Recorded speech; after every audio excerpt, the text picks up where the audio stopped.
Petit tour de table, lequel d'entre vous a déjà eu recours à un ostéo pour ses enfants? Ah oui, Moi. tour de table. Non. Pas encore. Bah, vous sortez, Florence. Non, au contraire, restez avec nous. Ouais, c'est Parce que passionnant. peut-être que ça peut vous donner des idées, mais c'est vrai que moi, je l'ai fait très peu de temps après la naissance, peut-être 2-3 semaines après la naissance de mon fils, et je l'avais déjà fait enceinte pour préparer l'accouchement. Vous, c'était quand, Nathalie? Mais oui, tout de suite après la naissance Vous aussi d'Aris, et j'ai vécu un truc de fou avec une grande serviette. En fait, il ne l'a pas touché, il a pris le bébé et on l'a fait rouler, parce qu'il avait repéré qu'au moment du passage dans la naissance, il s'était mal enclenché. Mais moi, j'avais pas imaginé ça, très bel accouchement, etc. Il n'y a pas de Mais le bébé, Ouais. Il l'avait Bah dans oui, son il l'avait corps. perdu. Et vous, Elsa? C'était pour des problèmes de sommeil, donc c'était 3-4 mois pour Après la Sidonie, naissance. après la naissance. Et Ça avait a été marché, ça a réglé. fonctionné, Ah ouais. ouais. Ah ouais, Et vraiment. vous, Vincent? J'ai peur de dire une bêtise, je crois que c'est pour une sorte de bronchiolite et du coup d'aller chez l'ostéo, il Ah, a c'est bien... la kiné Non, c'est la kiné Ah, c'est pas respiratoire. pareil, c'est ça, j'avais raison. Non, C'est le- une connerie. C'est beaucoup plus sympa que la Bon, kiné merci. respiratoire. Vous, Carole, vous avez emmené Edgar ou pas? Oui, pour le Ah. problème de crâne plat. Oui. Et je me souviens très bien qu'après la séance, il était complètement stone. Et c'est Ah un oui. des moments les plus drôles à voir. Généralement, ils sont shootés et ils dorment pendant des heures ensuite. Bien, écoutez, en tout cas, 9 mois recroquevillés et une naissance plus tard, il n'en faut pas plus pour que le corps des bébés ait déjà sa petite histoire. Et parfois, ça vaut peut-être la peine d'aller consulter un ostéopathe avec son tout petit. Qu'en pensent nos maternautes? Mais ils sont convaincus. Oui. Je crois que ça va vraiment dans Gros le sens du plébiscite actuel, puisque 82% d'entre eux ont déjà consulté un ostéopathe durant les premiers jours de vie. Mais regardez, du c'est bébé. sur notre plateau, on est à peu près à 80%. C'est hein. important. Les Les alors, ostéopathes dans les maternités aussi. commence à Ouais, passer commence. dans certaines Ouais, c'est maternités. C'est vrai que c'est pas encore. Non, mais nous, on a été à la rédaction, on est très touchés par cette histoire des ostéopathes et de la naissance de nos enfants et des interventions sur les bébés, parce qu'on a vécu l'histoire, on les a accompagnés. Il y a eu quelque chose qui a été officiel, il y a eu un diplôme, on était en 2002, explosion des ostéopathes, il y en a 15 000 en France, explosion aussi des formations, gros doute. Ah, attention, non, comment on fait pour avoir le bon, échange d'adresses, etc. Donc il y a eu vraiment beaucoup d'attaques dans la presse, si vous regardez bien. L'ostéopathie en a plein le dos, en sous-entendu des formations. Il faut faire le ménage dans les écoles. Donc l'ostéopathie est quand même encore attaquée. Et malgré ces attaques, continue d'être plébiscitée par les mamans. J'ai trouvé des études belges sur ce métier, cette particularité. Et alors avec des chiffres qui sont hallucinants, puisqu'il y a eu un total de 470 000 consultations de nourrissons de 0 à 9 mois sur l'année 2005-2006 chez les ostéopathes français. Il y a normalement des spécialités quand même, hein, évidemment, et ça se sait de bouche à oreille, mais globalement, tous les ostéopathes, à un moment donné, consultent pour les bébés. Donc effectivement, il y a quand même des spécificités. Effectivement, ça ne remplace pas le pédiatre, mais c'est une action complémentaire. C'est hyper bien. Validée, Moi, je vais en tout cas validée ici de façon pragmatique. Après, de façon scientifique, ça n'est pas si facile à faire. Non, mais passer. on va voir si aussi nos témoins, ça a Qu'ils changé en quelque chose pensent. pour leur bébé. Enfin voilà, c'était l'occasion de faire cette émission. Parce que l'ostéopathie pour les bébés, eh bien, on se demande parfois à quoi ça sert et quelles sont les limites de cette pratique. On en parle justement ce matin sur notre plateau avec nos invités. Nous aurons avec nous Dorothée, Nadia et Fabrique Zenouda. Merci beaucoup, Florence, d'être venue ce matin sur notre plateau. Et longue vie à mesbonnecopines.com. Merci. Bonjour Dorothée, bienvenue à vous. Vous habitez Levallois-Perret en région parisienne et vous êtes la maman de Valentin, ici présent dans vos bras, qui a tout juste 3 mois. Vous étiez au départ un petit peu perplexe sur le principe de l'ostéopathie pour les nourrissons, mais à présent, vous ne l'êtes plus du tout. Vous allez nous raconter en quoi cela a été utile à votre bébé. Merci en tout cas d'être avec nous ce matin. Bonjour Nadia, bienvenue à vous également. Vous venez de Normandie, vous êtes la maman de 4 enfants, en grande adepte de l'ostéopathie. Vous avez systématiquement amené vos bébés en consultation dès leur premier mois. Vous allez nous expliquer tout ça dans quelques instants. Merci d'être venue avec qui aujourd'hui? Laureline. Laureline, bienvenue à toi Laureline. On kiffe, hein, Julia. On adore Ces les bébés là, t'es là, mais on a chouf. Bon. Et donc vous accueillez Frédéric et non pas Fabrice. Absolument. J'ai dit Fabrice, il paraît tout à l'heure. Zenouda, bonjour. Vous êtes ostéopathe. Oui. Bienvenue sur le plateau Merci. des maternelles. Alors, on en parlait. L'ostéopathie, ça a longtemps été considéré comme une médecine manuelle un petit peu à part.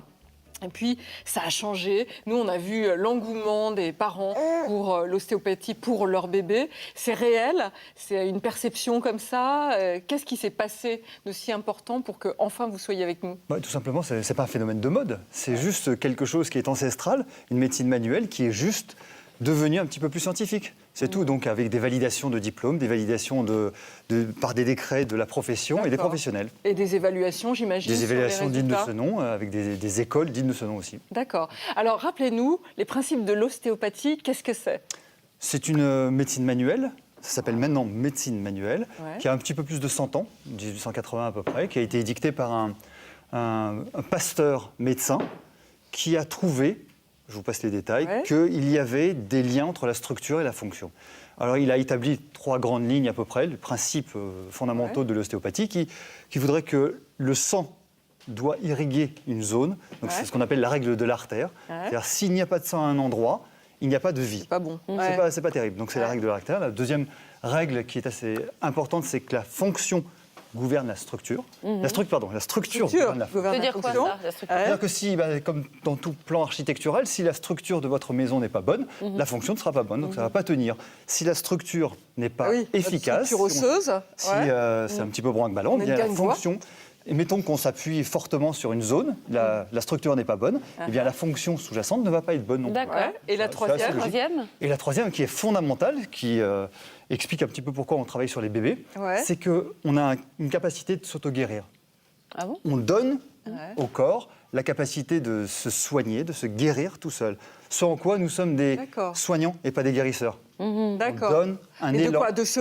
Un élan. De Un se élan réguler, de ce physique, quoi? énergétique, structurel, fonctionnel, un élan qui permet au corps de s'équilibrer autour de D'accord. ces informations. Et donc derrière une naissance et une grossesse, ça paraît, c'est quand même un peu traumatisant tout ça. Donc on peut traumatisant le mot est peut-être. Oui, c'est peut-être un petit peu fort. parce que ça reste quand même naturel. Hein. Oui, Donc, oui. Nous, ce qu'on fait, c'est qu'on va juste aider à l'accompagnement de la sortie du bébé. Oui. D'accord. Voilà. Avec les jours et les mois qui viennent. D'accord. Alors Dorothée, votre fils Valentin a 3 mois. Comment vous avez su qu'on pouvait amener un tout petit bébé chez l'ostéopathe? En fait, on m'en a beaucoup parlé. Je suis moi-même allée chez l'ostéopathe pendant ma grossesse parce que j'avais beaucoup de douleurs ligamentaires. Oui. Et puis dans mon entourage, beaucoup de personnes m'ont parlé de l'ostéopathie pour les nouveau-nés. Donc en bien, j'imagine. En bien, ouais. Donc vous aviez entendu par des copines, et puis vous connaissiez à titre personnel, ça vous avait soulagé d'ailleurs, vous? Oui, moi beaucoup. Bon, donc c'était Ouais. plutôt bien parti.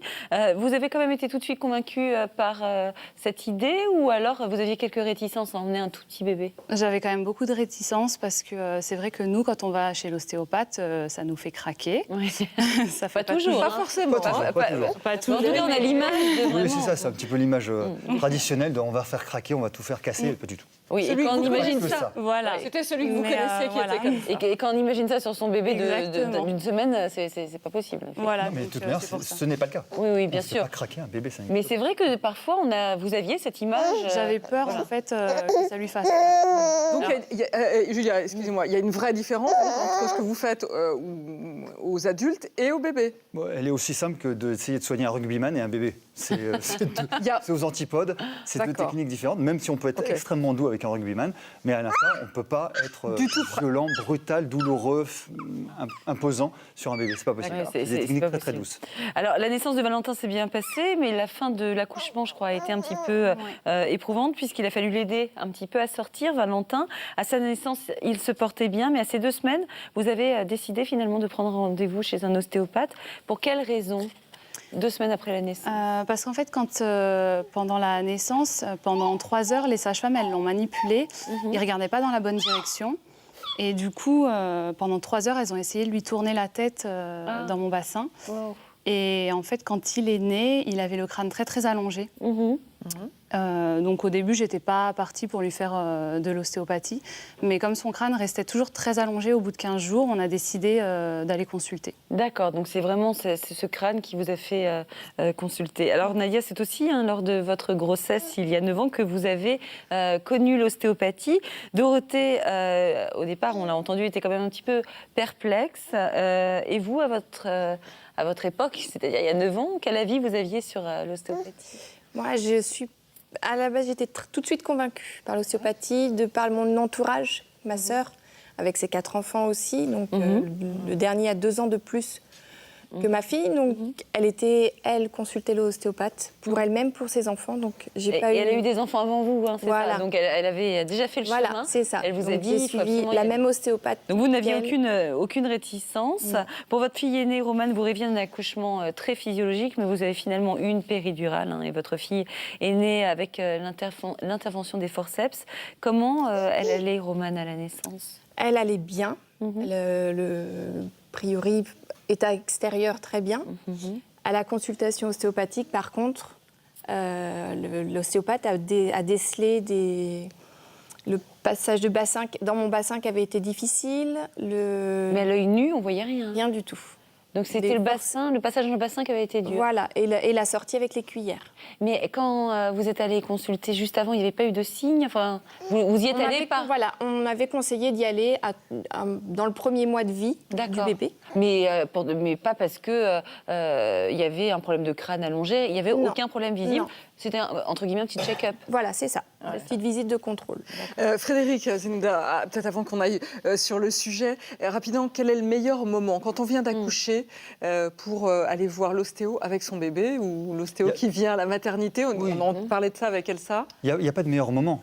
Si on peut avoir la possibilité d'avoir l'ostéopathe à la maternité, comme c'est Ça, le c'est cas, le meilleur moment. c'est pas le meilleur moment, c'est un moment. Mais le meilleur moment, c'est quand ça se présente. C'est pas trop tard. Oui, mais en même temps, nous, on ne Non, sait il n'y a pas. jamais trop tard, Voilà. ni jamais trop tôt. Comme ça peut être aussi bien à titre préventif que curatif, Oui. il n'y a pas de meilleur moment. Ce qu'on conseille, c'est de venir voir l'ostéopathe pour pouvoir faire le bilan, pour pouvoir... D'accord, donc de traiter. faire quelque chose d'un peu systématique. Si on n'a pas eu la chance d'avoir accès à un ostéopathe à la maternité, de se dire que ça fait partie du premier mois. Voilà, dans les premiers jours à la sortie de la sortie de la maternité, il n'y a aucun problème. Ça Premier fait partie jour. des moments. Oui, oui. Oh là là. Je les ai au cabinet qui se sortent juste, parce que comme j'ai eu la chance d'avoir la maman pendant le suivi de la grossesse, et bien Vous la retrouvez juste après l'accouchement, Vous avez des bébés d'une semaine 2 jours, 3 jours, 4 Incroyable. jours, ça dépend de la date de sortie, mais c'est magnifique. Hein. Ah ouais, j'en suis C'est sûre. exceptionnel. J'en suis sûre. C'est une grande chance pour nous. Ah oui, Laureline. D'accord. Hein, vous êtes d'accord? Bah, bien sûr. Oui, je vais lancer le sujet, Laureline. Je vais le faire. L'ostéopathie, c'est donc un vrai plus pour les bébés. On peut commencer dès la naissance. C'est ce que Soraya Benzidane a pu constater en suivant une consultation à la maternité de l'hôpital privé d'Antony. Regardez.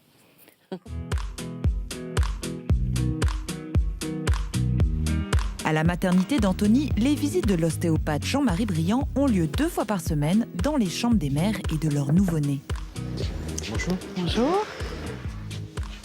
Aujourd'hui, il vient voir Enora, 3 jours, qui a des problèmes de digestion. Oh, c'est dur. On oblige un petit peu les bébés à être complètement à plat et c'est pas forcément leur truc. Bonjour Enora. La séance commence par un examen complet. D'accord. Alors, j'ai besoin de vous. J'ai juste besoin que vous lui mainteniez les 2 jambes comme ça. D'accord. Voilà.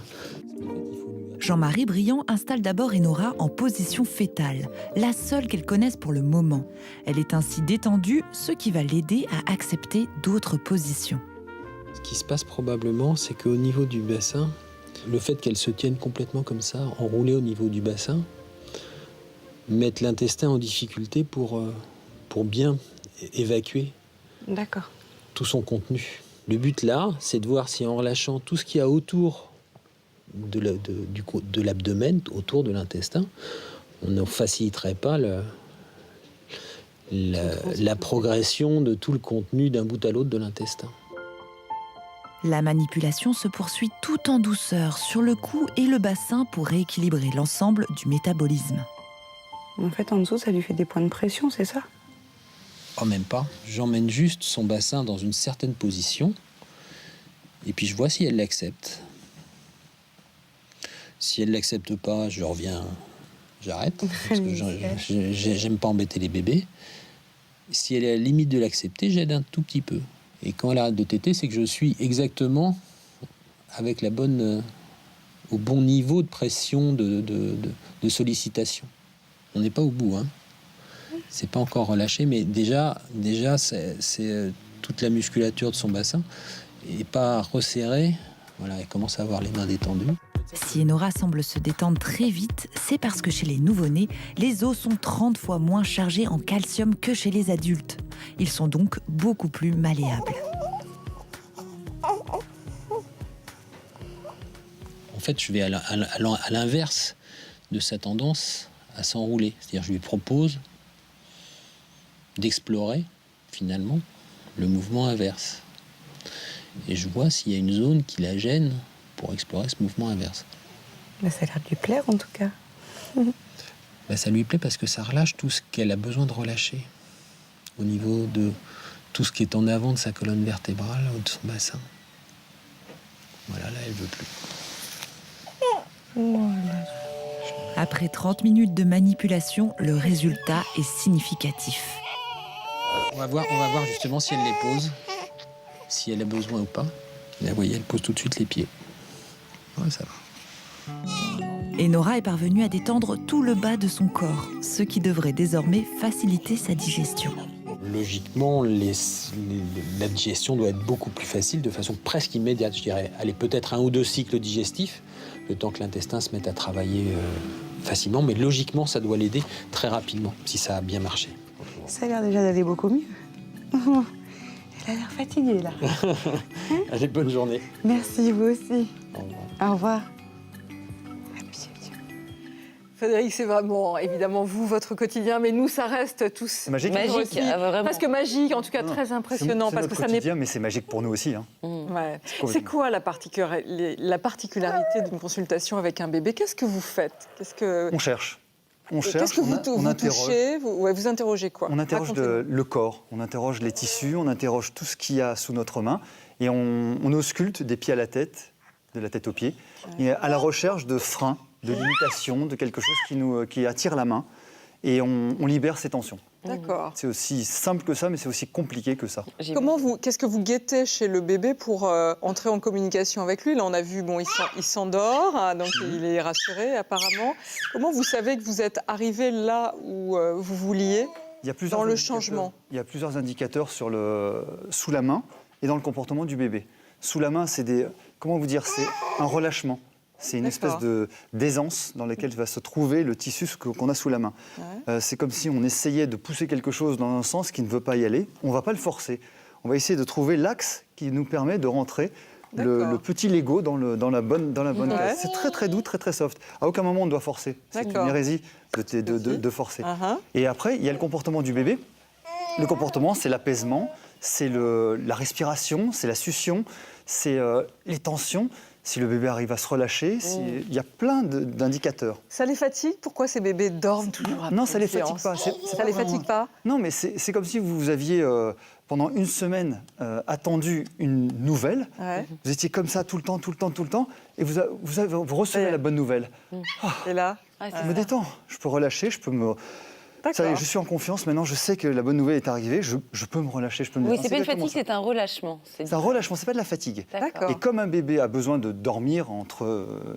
si petit, en tout cas, ça peut être jusqu'à 20 heures par jour, ça peut être très très long dans les meilleurs cas. Donc, ils dorment. Il va aller dans son activité principale. Il va dans son activité de réparation, de restauration, de construction. En tout cas, on les sent détendus. Hein. C'est détendus, vrai que... c'est ça. Ce ne sont plus des sommeils intercoupés de soubresauts, Je peux parler, oui. Bah oui, mais bon, je crois que Laureline a adoré l'ostéo. Elle a adoré ça. Dorothée, vous, c'est 2 semaines après la naissance de Valentin que vous avez donc pris rendez-vous chez l'ostéopathe. Comment ça s'est passé la première séance? Est-ce qu'il y a des choses qui vous ont surprise? Alors ça a été très difficile pour moi en fait, surtout je pense. Pourquoi? Parce qu'en fait il a hurlé du début à la fin de la séance. Oui. Et donc oui, pendant 30 minutes il a vraiment hurlé. Oui. Et vous étiez impressionnée par les gestes que faisait l'ostéo sur votre fille? En fait elle faisait des gestes très doux. Mais avant même, elle m'a même pas posé de questions sur l'accouchement. À peine elle l'avait effleuré qu'elle a tout de suite compris que l'accouchement avait été très long et assez difficile pour lui. Ah bon? Qu'est-ce qu'elle vous a dit exactement? En fait, elle a compris. Elle m'a dit oh là là, ça a été long, il a été beaucoup manipulé. Et donc après, je lui ai expliqué et elle avait vraiment compris ça. Et justement sur le coup de la tête, non, qu'on lui avait tourné toujours. Ouais, exactement. On lui avait beaucoup manipulé le crâne puisqu'ils essayaient de le retourner. Oui. Donc ça, elle l'a vu, elle l'a ressenti avant même que je lui dise. Oui, il y avait aussi, je crois, un problème au diaphragme, non? Et en fait, voilà, à la fin, elle lui a, donc à la fin de la séance, au bout de 30 minutes, elle lui a appuyé sur le diaphragme. Il a eu un OK et il s'est arrêté net. Et là, complètement détendu. Complètement détendu. Il a arrêté de pleurer net. Net, ouais. Juste avec un geste. Exactement. Et qu'est-ce qu'elle vous a conseillé après, cette ostéo? Alors, elle nous a conseillé une deuxième séance parce qu'il n'avait pas fini d'expulser tout ce qu'il avait à expulser. Et vous, quand vous êtes rentrée à la maison avec Valentin, vous l'avez trouvé changé au bout d'une séance? Complètement détendu. Vraiment, il a bien dormi, il a bien mangé, il a fait une bonne nuit. Oui. Vraiment très détendu. Génial. Ouais. Frédéric, il y a un nombre de séances. Comment ça se décide, ça? En général, une séance suffit ou... Non, c'est vraiment très variable parce qu'on essaye de voir comment réagit le bébé. Ouais. Ma pratique, mon approche personnelle, qui n'est pas forcément partagée, mais en général, on préfère faire une séance, laisser vivre le bébé tranquillement, et en général, les parents nous disent ça va ou d'accord. Est-ce que ça va dans les jours qui viennent? Est-ce que les signes sont partis? Est-ce que ça diminue? Est-ce que ça augmente un petit peu? Est-ce qu'il y a des problèmes? Et auquel cas, on peut le revoir, peut-être 2 jours, 3 jours, une semaine ou un mois après, ça dépend. A priori, il n'y a pas de règle. C'est le bébé qui fixe les règles. Décide. C'est lui qui décide. Vous, Nadia, votre fille est née, vous l'avez amenée, elle avait 3 semaines, c'est ça, chez l'ostéopathe. Comment ça s'est passé la première séance avec Romane? Très douce. L'ostéopathe était très douce, très dans le tactile, tout en manipulant. C'était vraiment tellement fluide, évident, voilà, tellement fluide de voir Romane comme ça. Une main, alors c'est souvent une main au niveau de derrière la tête. Ouais. Et puis, je me dis, mais qu'est-ce qu'elle fait à ma fille? Oui, c'est un peu étrange. Alors voilà, c'est impressionnant peut-être plus chez Dorothée où vraiment son bébé a exprimé.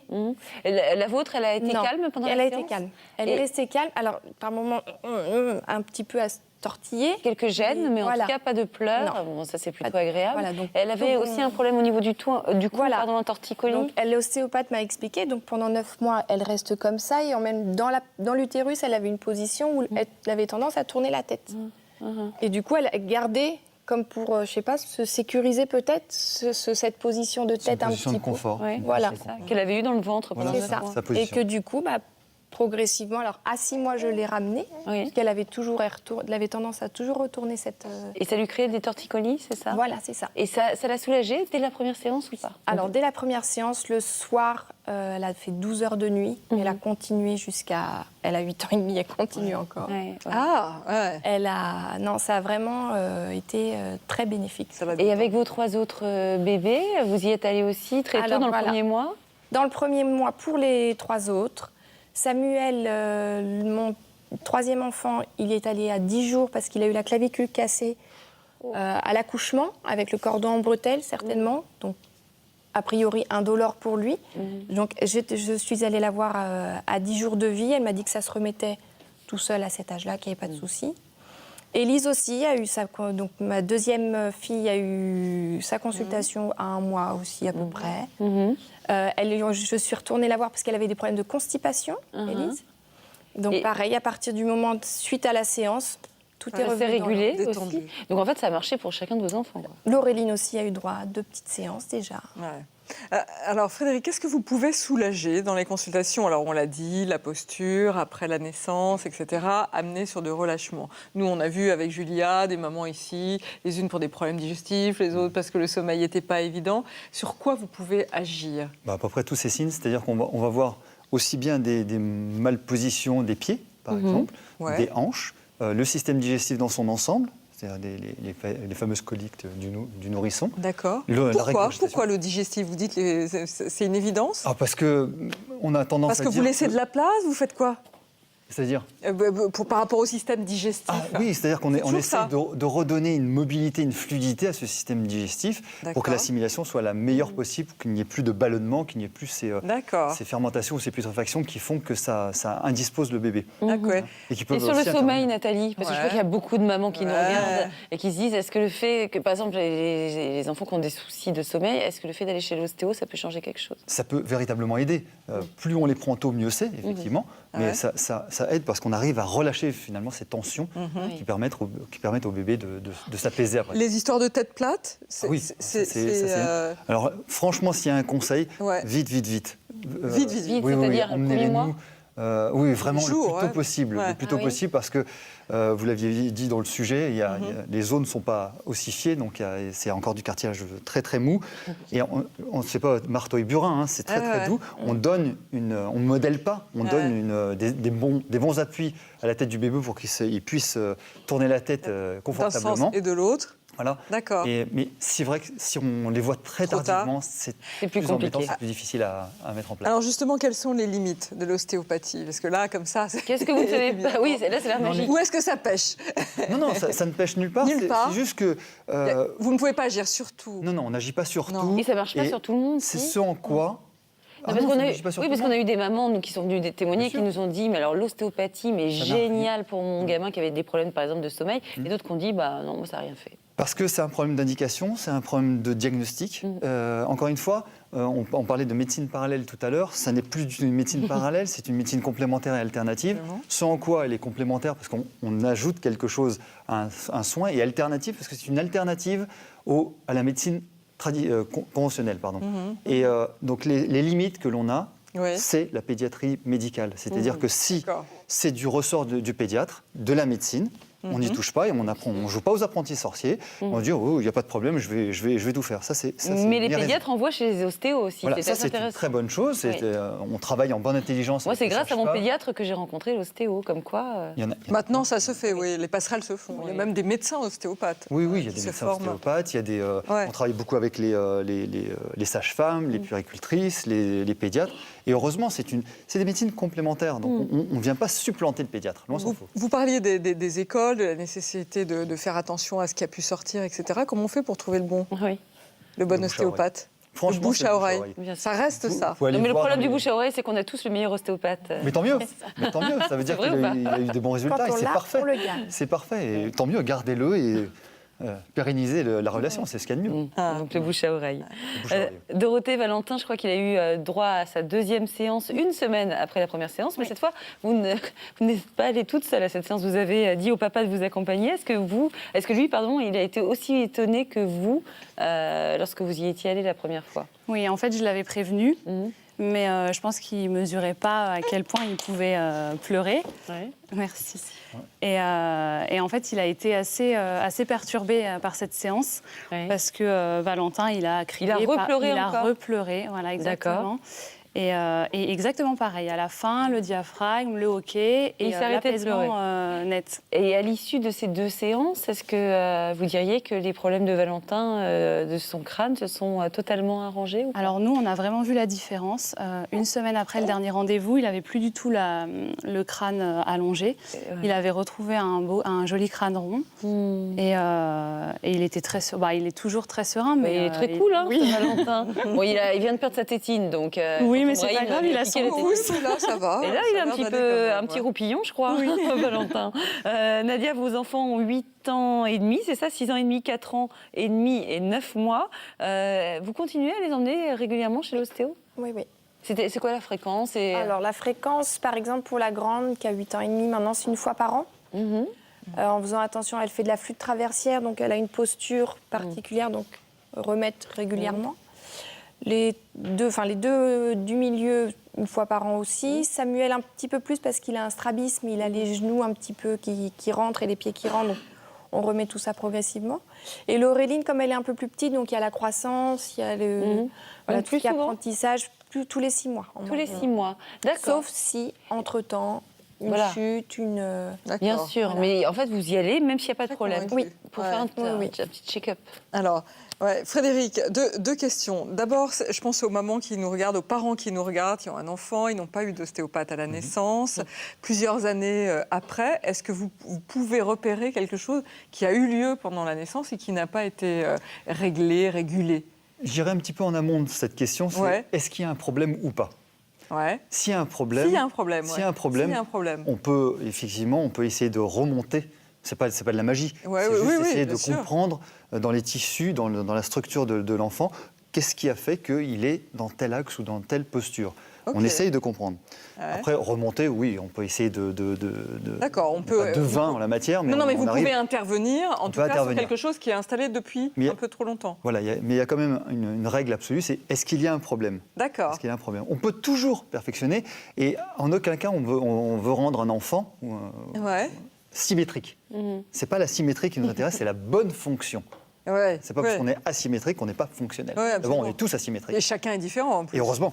Ah. Alors, en tant que parent, qu'est-ce que vous conseillez effectivement de consulter quand il y a un souci ou effectivement y aller régulièrement? Qu'est-ce que ça peut apporter à l'enfant? On peut Plus y grand, aller l'enfant plus grand, hein. effectivement quand il y a un souci. Ouais. Après, on peut très bien y aller juste pour dire, pour prévenir certains maux, et notamment, je pense aux troubles ORL, aux pathologies ORL, aux pathologies digestives, parce que l'ostéopathie, c'est une médecine qu'on appelle holistique, c'est-à-dire une médecine globale. Et on va intégrer aussi bien la posture que l'alimentation, que l'énergétique pour certains, que d'autres techniques qui vont permettre de donner le bon conseil. Donc, si des enfants ou des familles, des fratries ont tendance à avoir des problèmes ORL, peut-être que ça serait bien de les emmener en amont de ces problèmes pour éviter que ça n'intervienne. Et leur donner des conseils, peut-être alimentaires, de comportement, de psychologie de base, enfin, du conseil. Et, pour finir aussi, le conseil, c'est-à-dire, par exemple, chez une de vos enfants qui a peut-être les pieds un petit peu en dedans et les genoux en dedans, peut-être qu'à terme, une semelle, des lunettes, l'orthopsie, etc. Donc du conseil.